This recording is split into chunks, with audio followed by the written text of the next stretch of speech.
काही जास्त भाषण होणार नाहीत, भाषण तिथे होणार आहेत, परंतु आज या ठिकाणी आपण जोरदारपणे धडक दिल्यामुळे आज यांनी आपल्याला आता लगेच चर्चेला बोलावलेले आहे.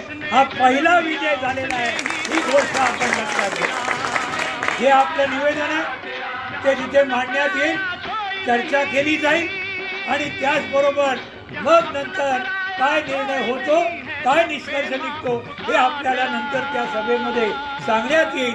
म्हणून यापुढे आणखी न बोलता आता आपलं शिष्टमंडळ आतमध्ये जाईल आणि मग